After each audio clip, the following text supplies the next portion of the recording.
On me demande souvent ce que j'aime dans ma vie nomade, et aujourd'hui, je vous donne ma réponse. Eh bien, salut Anaka. Salut Iris.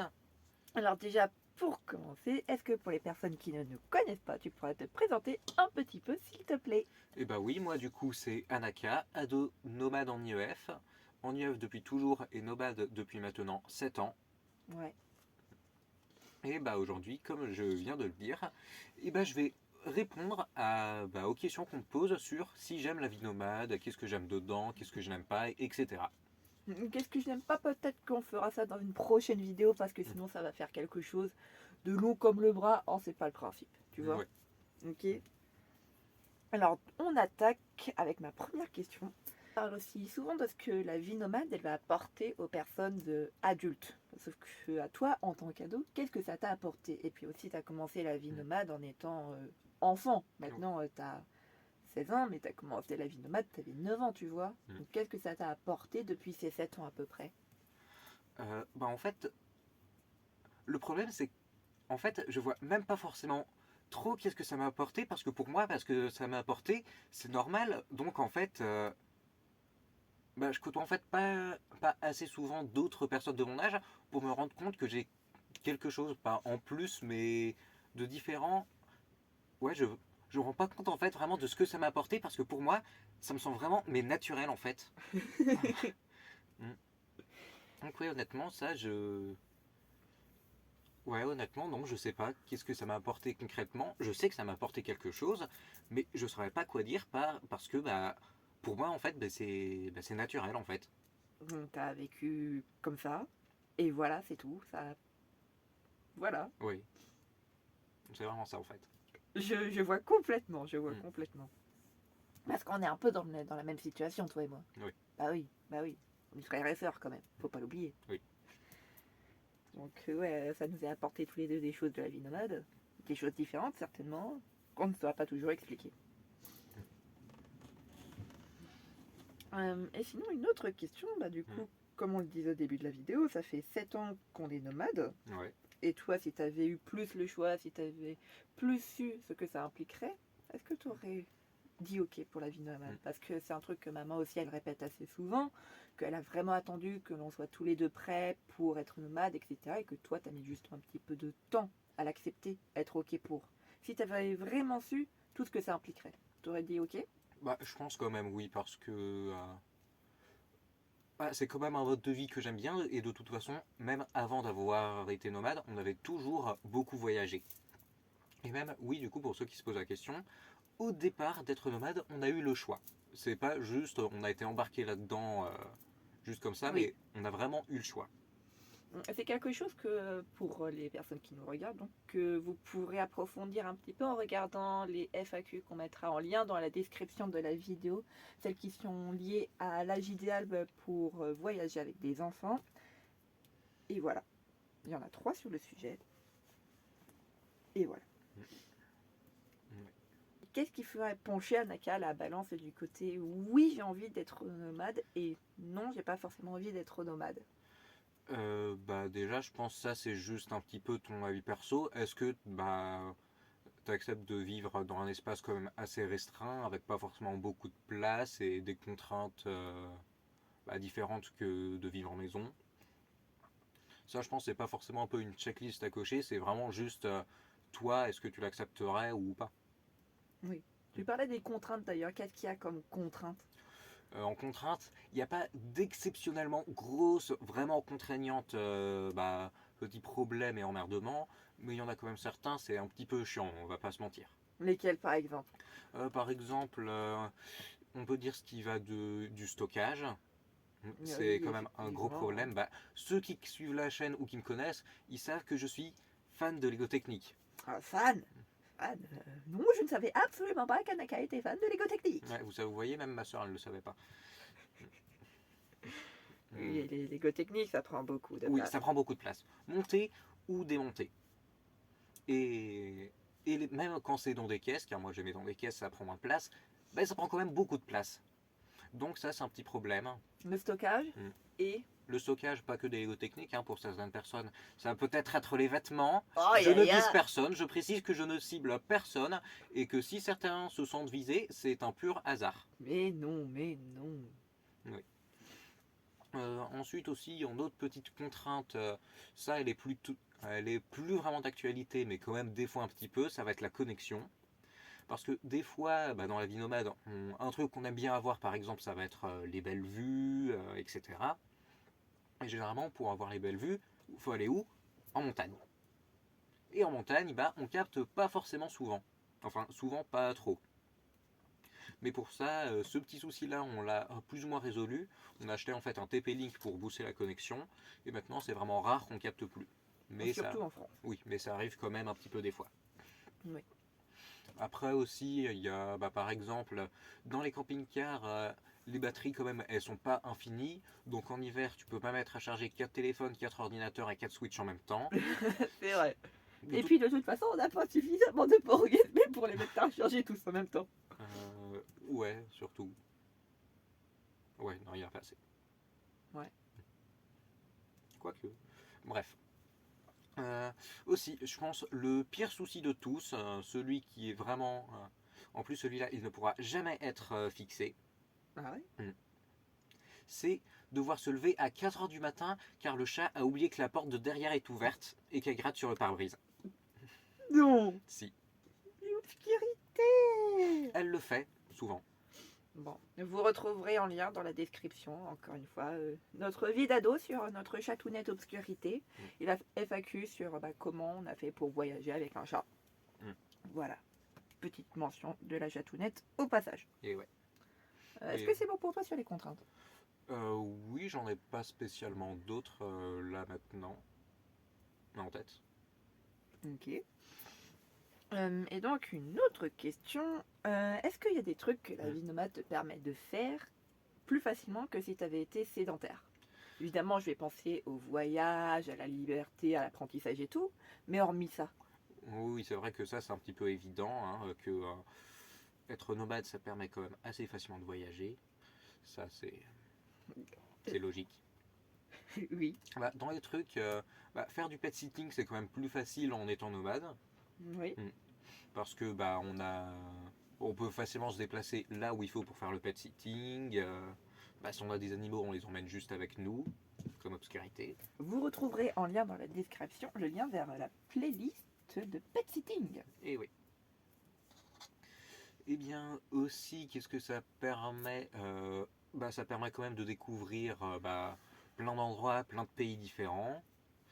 Si je dois compter tous les pays qu'on a fait, là, rien que cette année, ça prendra quand même un certain temps. Donc, Oui. Aussi un autre truc que ça permet de faire qui est quand même assez intéressant, comme nous on est à Clonlara, on fait des spirales un petit peu sur les sujets qui nous intéressent, et par exemple dans les trucs qu'on a fait, histoire, géographie et géologie, et pour ça en fait on prenait les lieux qu'on visitait et on faisait des recherches dessus. Et c'est vachement plus fun que de faire juste un truc, un endroit où tu es pas, tu connais pas, tu vois pas. Effectivement, je suis complètement d'accord. Ça c'est un truc vachement pas mal. Ok, ok. Et est-ce que le fait de changer d'endroit régulièrement, souvent, est-ce que c'est quelque chose que t'aimes bien, que t'apprécies, ou c'est juste le fait de pouvoir aller où tu veux qui t'intéresse, ou c'est quelque chose que tu trouves un petit peu dur, le fait de ne jamais être au même endroit tout le temps? Non, c'est pas spécialement dur. Moi j'aime bien en fait. Je pense que la plus perturbée par ça, ça doit être Obscurité. C'est vrai. Même si, bon, elle, sur son tableau de chasse, elle va finir par avoir des souris du monde entier. C'est pas faux. En fait, je me demandais, est-ce qu'il y a des moments tout basiques, tout banals de notre vie nomade, du coup, Ouais. que t'aimes bien, qui te font te dire, ouais, quand même, c'est cool ça. Des moments comme ça, ouais, il y en a. Tu pourras en citer un? Hmm, Par exemple, dans les moments du coup que moi j'aime bien, mais bon, qui sont pas spécialement. Ils font pas waouh. à mettre sur un Insta, etc. C'est par exemple juste quand on roule. Ça, c'est un truc que j'aime bien parce que bah, généralement, ce qu'on va faire, on va écouter des audiobooks pour un peu passer le temps. Et bah, ceux qui me connaissent aussi savent que je suis un très gros lecteur. Et bah, je peux pas lire assez pour lire tout ce que je veux. Donc, bah, écouter des audiobooks, ça permet quand même bah, de réduire quand même le nombre de livres à lire. Mm. Tu te marres, Iris, mais toi, faut que tu te remettes à lire. C'est bon, Iris, quoi. elle lit plus. C'est bon. Elle a un livre en cours depuis au moins 6 mois.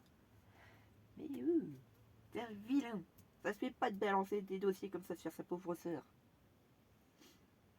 T'es un vilain. Prochaine vidéo, les dossiers sur Iris. Mais non. J'avais une autre question aussi. Lorsque tu partages un petit peu de choses sur notre vie nomade, est-ce que c'est ce dont les gens ils s'attendent ou est-ce qu'au contraire on les surprend complètement? Toi comme moi, je veux dire. Bah, est-ce qu'on les surprend bah, je sais pas trop. En fait, j'ai jamais trop. euh, Qu'est-ce que les gens imaginent en fait que tu aimes dans la vie nomade alors que pas vraiment. alors que pas vraiment, ouais. Euh, Bah, je sais pas, moi en même temps, dans la vie nomade, ce qu'on me dit ce que j'aurais aimé, bah, il y a voyager, bah, découvrir des endroits. Il n'y a pas grand chose d'autre en fait. Hmm. Ouais, ça, non, il y a pas forcément trop de personnes qui me disent des trucs, ouais, tu dois toujours aimer ça, alors qu'en fait, non. Ok. Et parce que toi, oui. Ah, c'est déjà arrivé effectivement qu'une fois on me dise ah tu dois tout le temps adorer être avec des gens parce que là ils avaient pris un peu le cliché des gens du voyage. Ah, j'aurais plutôt pensé le camping-car qui propose l'apéro à tout le monde sur le parking. Mais sinon, oui, d'accord, je vois ce que tu veux dire. Oui, tu vois, alors que nous c'est absolument pas notre truc. J'aime beaucoup être avec des gens Mais des gens que tu connais. ou des gens que je vais rencontrer comme là j'ai fait 2 semaines en colo, tu vois. Oui, mais pas juste, oui, pas juste Oui, tu des vois. autres camping-cars sur le parking pour partager apéro. Oui. Parce qu'apparemment, c'est un truc qui se fait beaucoup.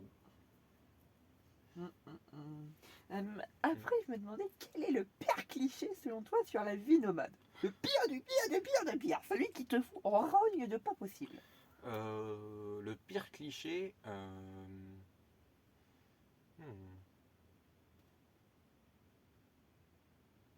Sur la vie nomade ou les camping-caristes.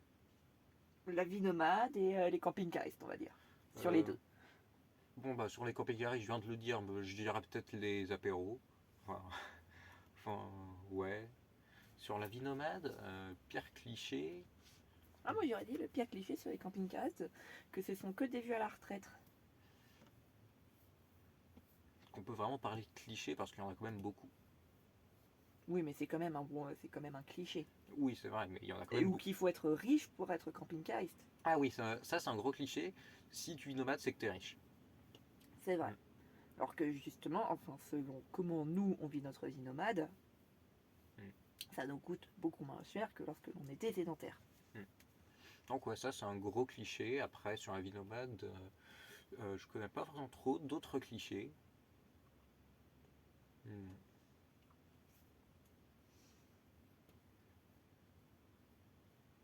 Hmm. Et sinon, je me demandais, on va un peu changer de registre des clichés là. Euh, Hmm. Qu'est-ce qui te manque en fait de la vie sédentaire? Qu'est-ce qui me manque La place. Bah, je réfléchis, mais mis à part ça, il n'y a pas vraiment grand-chose. Hmm. Ah ouais, la place. Ah ouais? Ouais, bah, Qu'est-ce qui te manque par exemple de peau dans sac? bah, Peau dans sac, bah, ouais, c'était du coup le village du sud de Bordeaux où on habitait avant euh, d'être nomade. bah, honnêtement, bah ouais, avoir de la place, c'est plus ou moins tout. C'est tout? Bah, je réfléchis, mais j'ai pas forcément trop d'autres choses là qui me viennent en tête. Aïe aïe aïe. Parce que moi, j'avoue, il m'en manque des trucs. Tu te souviens pas de la bibliothèque? On y allait tout le temps à la Si, oui. bibliothèque. C'était trop chouette. Oui, mais ça, la bibliothèque, on a quand même des livres. Oui, mais je veux dire, c'était chouette aussi. Ouais. La gym avec Tania, le théâtre, la piscine, Non, ça c'était pas trop. chouette. Non. Ouais, non, la place. Que la place. Euh, Allez, enchaîne. N'empêche, la place. Ce truc qui manque de la vie sédentaire, ah, c'est Oh, avoir un petit peu plus de place. Et du coup, inversement, si tu redevenais sédentaire, Oui. qu'est-ce qui te manquerait de la vie nomade? Bah... Bah, surtout le voyage, parce que en fait, bah, entre être sédentaire et nomade, bah, il y a. C'est surtout ça la principale différence, parce que je vais pas dire que le manque de place, ça va me manquer. Ou le manque de connexion, ou de prise, ou de quoi que ce soit d'autre. Mais du coup, bah, ce serait voyager, faire les pet sitting, découvrir de nouveaux endroits, pouvoir bah, faire des randonnées dans plein partout, etc. Bah, ce serait surtout ça, parce que c'est surtout ça que ça nous permet de faire en plus. Donc, tu préfères la vie nomade au final à la vie sédentaire? Actuellement, oui. Et pour plus tard, après, ça honnêtement, je sais pas encore. Je verrai déjà peut-être bah, si quand je commencerai à travailler, dans quoi je me lancerai. Je pense que ça dépendra de ça. Et bah, peut-être juste je changerai d'avis d'ici quelques années, peut-être pas, je sais pas. Donc, Oui, sédentaire, on est ouais. complètement libre. Actuellement, oui. Plus tard, je sais pas. Bon, je vois, Aneka, que le minuteur tourne et que ça commence à être un petit beaucoup long. Ouais. Donc, je te propose d'en rester là. Et à vous qui nous regardez, n'oubliez pas de vous abonner, de liker ou au contraire de mettre un pouce en bas. On s'en fiche du moment qu'il y a quelque chose.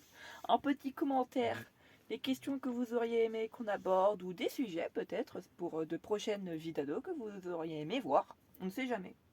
T'es ok là-dessus, Anaka? Ouais. Ouais. Et du coup, là-dessus, bah, je vais vous dire au revoir et on se retrouve à bientôt dans une prochaine vidéo. Et si la vie nomade m'a bien appris une chose, c'est que quelle que soit la place disponible, un chat aura toujours la place pour se cacher.